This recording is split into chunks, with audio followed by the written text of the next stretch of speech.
നെടുമ്പാശ്ശേരി വിമാനത്താവളത്തിൽ 250ഓളം യാത്രക്കാർ കുടുങ്ങിക്കിടക്കുന്നു. ഇന്നലെ രാത്രി 11 മണിക്ക് പുറപ്പെടേണ്ട വിമാനം ഇതുവരെയും പുറപ്പെട്ടിട്ടില്ല.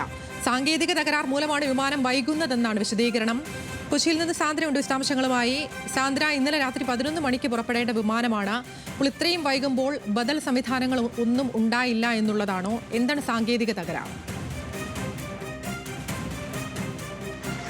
ആതിര, ഇന്നലെ രാത്രി 11 മണിക്ക് യാത്ര ചെയ്യേണ്ടതായിട്ടുള്ള ദുബായിലേക്ക് പോകേണ്ടതായിട്ടുള്ള സ്പൈസ് ജെറ്റ് വിമാനമാണ് വൈകിയിരിക്കുന്നത്. 11 മണി തൊട്ട് ഇപ്പോൾ സമയം പുലർച്ചെ 11 മണി ആയിട്ട് പോലും ഇതുവരെ വിമാനം പുറപ്പെട്ടിട്ടില്ല. യാത്രക്കാരുടെ പരാതി എന്ന് പറയുന്നത് ഇത്രയും നേരം അവരവിടെ കുടുങ്ങിക്കിടന്നിട്ട് അവർക്ക് ആവശ്യമായ സൗകര്യങ്ങളോ അല്ലെങ്കിൽ വെള്ളമോ അതുപോലുള്ളതായ അടിസ്ഥാന സൗകര്യങ്ങളോ ഒന്നും തന്നെ ഒരു പരിഹാരം എന്ന വിധത്തിൽ വിമാന കമ്പനിയുടെ ഭാഗത്തു നിന്ന് ഉണ്ടായിട്ടേയില്ല. ഇത്രയും 250ഓളം യാത്രക്കാരാണ് പല സ്ഥലങ്ങളിലേക്ക് പോകാനുള്ളവർ, പല ആവശ്യങ്ങൾക്കായി പോകാനുള്ളവർ എല്ലാവരും അവിടെ കുടുങ്ങിക്കിടക്കുന്നത്. ആതിര, എന്തായാലും ഇന്നലെ രാത്രി 11 മണിയോടുകൂടി പുറപ്പെടേണ്ട സ്പൈസ് ജെറ്റിന്റെ വിമാനമാണ് ഇത്തരത്തിൽ വൈകുന്നത്.